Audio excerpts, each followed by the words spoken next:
அதாவது வெளியே இருந்து நாங்கள் உள்ளே போவோம், சௌந்தர்யாவோட கான்ஃபிடென்ட் வந்து உடப்போம், சௌந்தர்யாவுக்கு வந்து பிஆர் டீம் இருக்குன்னு சொல்லுவோம் அப்படின்ட்டு இந்த வர்ஷினி, ரவீந்தர் இவங்கெல்லாம் வந்து சீனா போட்டிருந்தாங்க இல்லையா, அவங்களுடைய மோத்திரையை சௌந்தர்யா இந்த டாஸ்க் வந்து கொடுக்குறாருல பிக் பாஸு, அதில் கிளின்னு கிழிச்சு விட்ருக்காங்க. லைவில் வரவே மாட்டுதுங்க.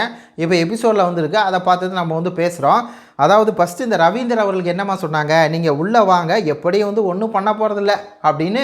அப்படியே வந்து பார்த்திங்கன்னா ரவீந்திர பேசும்போது செமையாக ரசிச்சு, நீங்கள் உள்ளே வாங்க, ஆல்ரெடி நீங்கள் எல்லாம் பண்ணிட்டீங்க, நீங்கள் உள்ளே வரனால வந்து எங்களுடைய கான்ஃபிடென்ட்லாம் எதுவும் குறைக்க முடியாது, நானுமே ஸ்ட்ராங்காக தான் இருக்கிறேன், உங்களுடைய ஸ்ட்ராட்டஜி, பிளானு, ஐடியா அதெல்லாம் எங்கள் கேமை வந்து எப்படியும் அஃபெக்ட் பண்ண போகிறதே இல்லை, நீங்கள் உள்ளே வாங்க பார்த்துக்கலாம் அப்படிங்கிற மாதிரி சௌந்தர்யா வந்து வேறு லெவலில் வந்து பேசினாங்க. நானுமே ஸ்ட்ராங்காக தான் இருக்கேன், வாயா பார்த்துக்கலாம் அப்படிங்கிற அளவுக்கு தான் சவுண்டு வந்து பேசுது.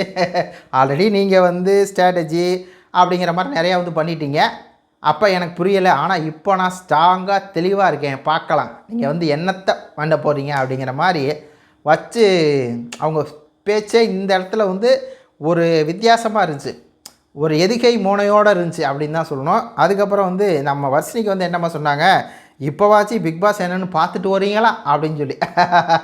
இந்த வர்ஷினி வந்து பிக் பாஸே பார்க்காம உள்ளே போய் அப்பா ஒன்றா நம்பர் வேஸ்ட்டு, ஆனால் என்ன முத்துக்குமரனோட செம்புகளோடு சேர்ந்துக்கிட்டு சௌந்தர்யாவுக்கு பிஆர் இருக்குன்னு கதறுன்னு கதறிட்டு இருக்கு. உள்ளே போ வர்ஷினி, உன்னைய சௌந்தர்யா கதற விடுதா இல்லையான்னு பாரு, நீ ஆல்ரெடி வந்து குவாக்குவான் ஆயின்னு கத்தும்போது நீ எல்லாம் ஆளே இல்லை அப்படின்னு சொல்லிச்சுன்னா, அது மாதிரி தான் நீ எல்லாம் சௌந்தர்யாவுக்கு வந்து ஒரு ஆளே இல்லை அப்படிங்கிற மாதிரி தான் டீல் பண்ணாங்க.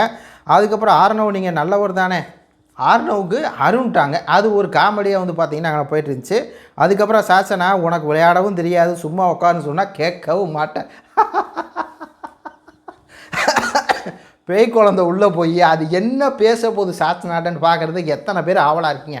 நான்லாம் வந்து அப்படி ஒரு ஆவலாக இருக்கேன். ஏன்னா பேய் குழந்தை வந்து சௌந்தர்யாவுடைய இது நம்ம முத்துக்குமரோட அப்பாட்ட பேசி அம்மாட்ட பேசி முத்துக்குமர் நல்ல ஒரு தங்கமான ஒரு அவர் மாதிரி ஒருத்தர் இல்லை மனித புனிதர் அப்படின்னு சொல்லி பேசுகிறது, சௌந்தர்யா வந்து அவங்க பேசுறது அப்படி இப்படி அப்படின்னு சொல்லுவோம். பார்க்கலாம் என்ன பண்ணுது அப்படின்னு சொல்லி. சம்பவம் இருக்குது, நாளைக்கு இருக்குது மக்களே. உங்கள் கருத்துக்களை சொல்லுங்கள். நன்றி, வணக்கம்.